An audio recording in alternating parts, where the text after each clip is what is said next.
Religion के नाम पे भेदभाव नहीं कर रहे तो और क्या कर रहे हो? अगर आप 5 रिलीजन का नाम लेते हो और एक का नहीं लेते। सिटीजन अमेंडमेंट एक्ट है, ये बहुत ही खतरनाक और बहुत ही कम्युनल एक्ट है ये।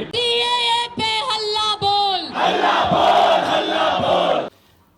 आप लोगों को हल्ला बोलने की बिल्कुल भी ज़रूरत नहीं है।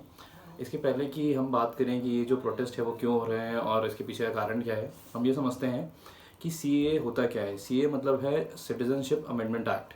ये एक्ट उन लोगों के लिए है, जिस तरह से हम लोग अपने देश में रहते हैं, हमारे पास एक नागरिकता है, उस तरह से ये कानून है जो उन लोगों को नागरिकता प्रदान करता है जो लोग हमारे देश के बाहर के हैं। उसमें भी सिर्फ 3 कंट्रीज़ के बारे में इसमें बात की गई है।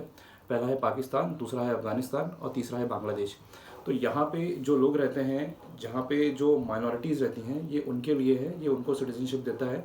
तो ये 6 माइनॉरिटीज़ को सिटीजनशिप देता है। 6 माइनॉरिटीज़ जिसमें है Hindu, Buddhist, Parsi, Sikhs and Jains. ये टोटल 6 कैटेगरी है जिसके अंदर ये सिटीजनशिप इन लोगों को देता है। जो लोग भी 31 दिसंबर 2014 के पहले इंडिया में आ गए हैं, किसी के भी थ्रू आ गए हैं, या तो तारों के नीचे से आ गए हैं या फिर किसी और तरीके से आ गए हैं और हमारे इंडिया में इलीगल इमिग्रेंट की तरह रह रहे हैं, तो ये उन लोगों को नागरिकता प्रदान करता है। अब मेन चीज़ जानने की ये है कि ये इतना प्रोटेस्ट क्यों हो रहा है और इतनी प्रॉब्लम क्यों बढ़ रही है। तो अगर आप ध्यान से इस एक्ट को पढ़ेंगे, ध्यान से इस चीज़ को समझेंगे, तो इसमें जो मुस्लिम कैटेगरी के लोग हैं उन लोगों को एक्सक्लूड कर दिया गया है।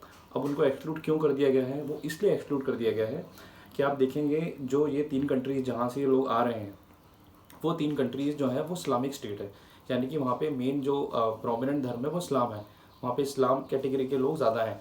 तो अगर आप ये डोर भी खोल देते हैं कि वहाँ से जो इंसान इस्लाम का है या फिर इस्लाम को जो फॉलो करता है और वो चाहे तो हमारे यहाँ पे आ से रह सकता है, तो ये एक तरह से जो इस एक्ट का जो मतलब है, जो एक पर्पज़ है, वो ख़त्म हो जाएगा। क्योंकि ये मानना बड़ा अजीब है कि वहाँ के लोग अपने देश से ही खुश नहीं है, तो ये फिर एक अलग मैटर है। तो देखिए, इसमें जो कई सारे लोगों के पॉइंट्स ये हैं कि इसमें कुछ चीज़ें गलत हैं, उसको हम एक-एक करके देखते हैं, समझते हैं। मेन चीज़ ये है कि इसमें एक डेट दे रखी है 31 दिसंबर 2014। इसके पहले जो लोग इंडिया में आ गए थे उनको ही ये नागरिकता देता है और उनको ही इस एक्ट के अंडर रखा गया है।